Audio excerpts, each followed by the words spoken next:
Okay, let's try and be positive for a little while. Let's first focus on husbands and wives. Probably to husbands and wives in your marriage service, maybe someone read out Genesis chapter 2 and verse 18. The Lord God said, "It is not good for the man to be alone. I will make a helper suitable for him." Well, here's your opportunity to put this, help each other, support each other, whether it's learning the language, whether it's in the home. Equal opportunities. So if in your culture the wife does all the cooking and the cleaning and the shopping and the washing, maybe I should revise these. If in your culture the husband does all the cooking and the cleaning and the washing and the shopping, share the tasks. My wife and I, we weren't able to have children, and she wanted to have an equal opportunity to get the language. And so we decided during language school, she would wash the clothes and I would wash the floors. She would cook the meal and I would wash the dishes. And we kept this arrangement up for the 2 years while we were learning Chinese full time. And when that 2-year period came to an end, I said to her, "Dear, can we go back now to the original arrangement when you did everything?" But she'd enjoyed those 2 years so much that we've kept the same arrangement for the last 35 years. So avoid competition, avoid comparing. Be encouragers, not competitors. And don't say, "Dear, how many marks did you get in that exam?" 94? I got 95. That's not going to help the marriage, okay? Be encouragers, not competitors. And to everyone, we need to recognize our strengths and our weaknesses, and we'll be looking at that in the 2 lectures, one learning styles and the other personality and language learning. Find out how you learn best, but be open to being told what you're doing is not effective. My job, helping people basically learn Chinese in Taiwan and in mainland China, I've been doing it for the last 30 years. What I find is I sort of have to sift people's ideas. Some have good ideas, others not so good ideas. Those who have good ideas, I say, "Tim, that's a great idea. Keep doing that." Someone else, "Bill, I suggest you stop doing that idea right now. It's not really very helpful." I remember a couple who came to Taiwan and they were going to start up a children's organization. They weren't with OMF, and that didn't matter, but they were going to start up a children's organization. And the husband, I think he was probably someone who's rather shy and inhibited. He therefore didn't like going outside. People would laugh at him or wouldn't understand what he was saying. Very embarrassing, he felt. And so he said to himself, "We're going to start up this Taiwanese children's organization, and so I'll need to be able to read and write all these Chinese characters." And so each evening, he would sit at his study desk for hours, practicing writing all these characters, while his wife was outside chatting with the neighbors. And I'm sure each evening, when he put his head on the pillow to go off to sleep, he would say, "Well done, good and faithful language learner. You have yet again worked hard at the language." And I'm sure he slept very soundly. But sad to say, 2 years later, when they did start this organization, and hired Taiwanese staff, he could hardly say anything. And so the staff would talk to his wife. They wouldn't talk to him because they couldn't really communicate, and they would say to his wife, "Will you please tell your husband, blah, blah, blah, blah, blah." And he should have been told right at the beginning of learning Chinese, you might think what you're doing is right, but you should have stopped it right away and found ways to practice communicating.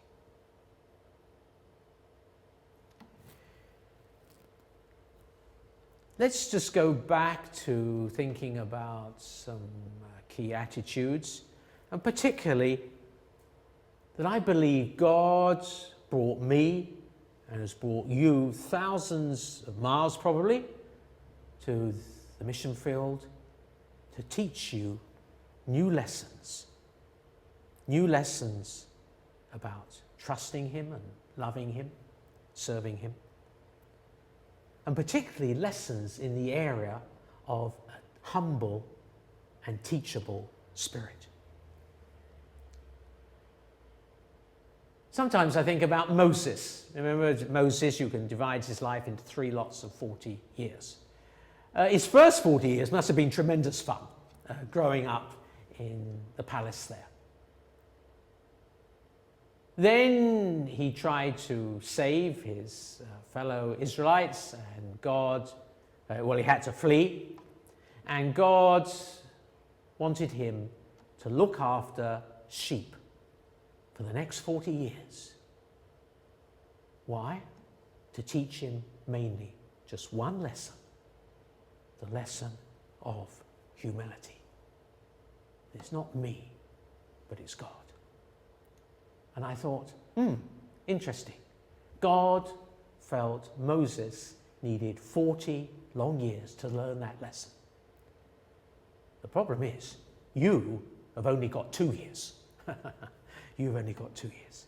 And so we need that attitude of, God, you have brought me here, not just to learn the language, but you've brought me here to learn how to trust you more, to love you more, to serve you more as I serve these people.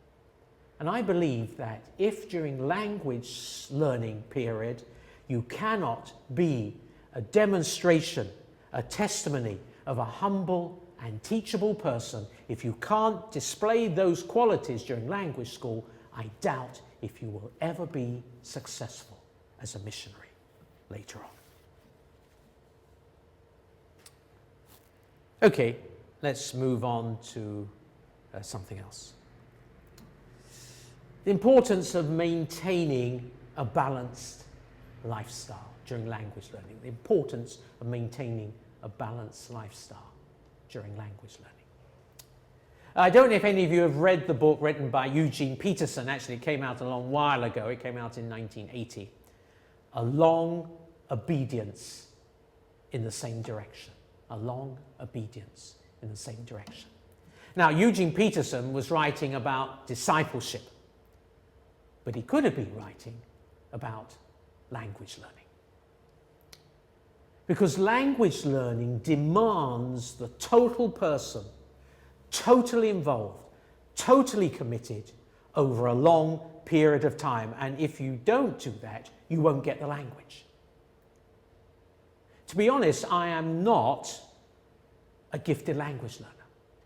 But I thank God that I was determined and that I am disciplined and I was committed to getting Chinese. And I gave it all I've got. And that's what you've got to do. Give it all you've got.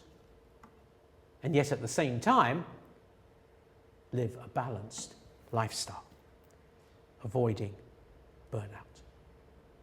Firstly, physical. Learning a language is a very stressful thing. You're at home preparing for class, and you go off to school, 2, maybe 3 hours in class each day. It's very stressful. And therefore, you need to do something to release the stress. And maybe you're not very sporty sort of person before, but it's important that you do some physical exercise. Maybe it's swimming. Maybe it's jogging. Maybe it's cycling. But aerobics is good. But do some physical exercise to release the tension. I remember in Taiwan once we had a whole group of language learners who all had back problems. The back club, we called them. They all had back problems. It's a very tense thing, learning language. Not only the physical area, but also the emotional area. It's important that you know yourself and know how much you can take. I like to use this illustration of traffic lights. When the green light's flashing, that's fine. But when the yellow light begins to flash, you need to take notice. The problem with burnout people, and I've been down that road myself, is that when the yellow light starts flashing, workaholics ignore it and just keep going.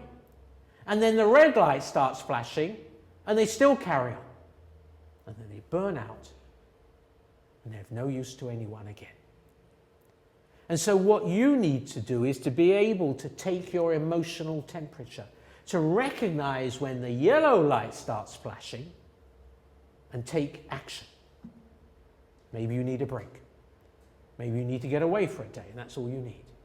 But do something to avoid burnout. I think what's key is that learning a language is a lifelong task. Learning a language is a lifelong task. The Chinese have it right. 活到老，学到老. Live until old, study until old.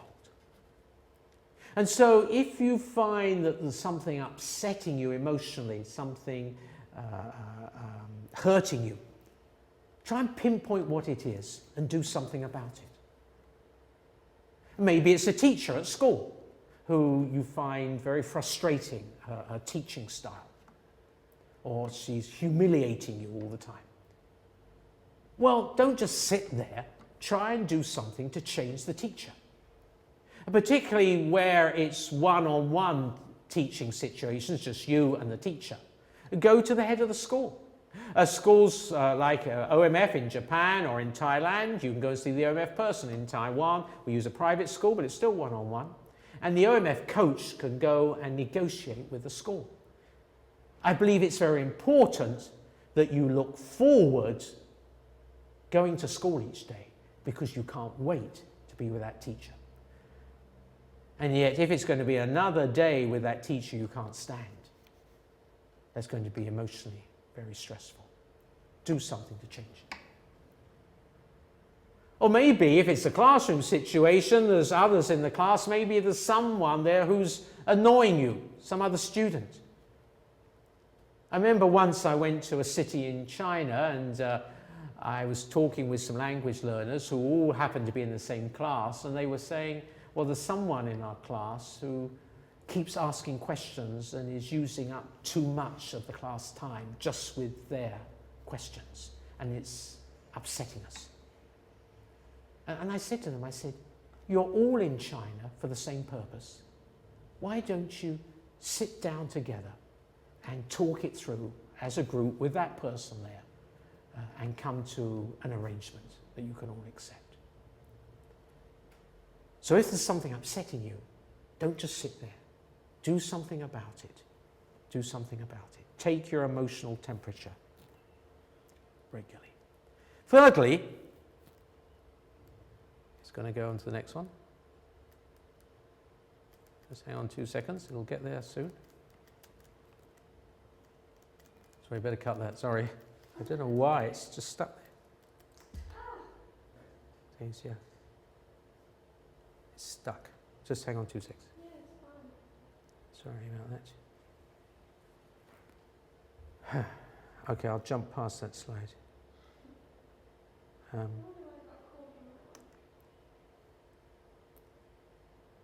Did I just, is there a place you can... So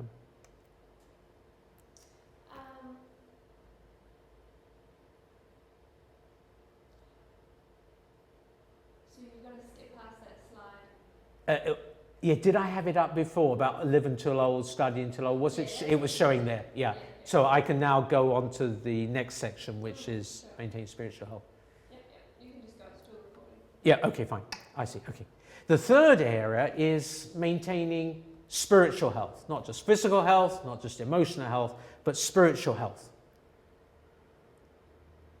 What I find is that many language learners go dry spiritually during the long period of language learning, where every day is the same. Get up in the morning, prepare for class, go to class, come home, and get over it and go to bed, and then the next day is more of the same. And it's important that you do something to maintain spiritual freshness, something just more than the daily quiet time.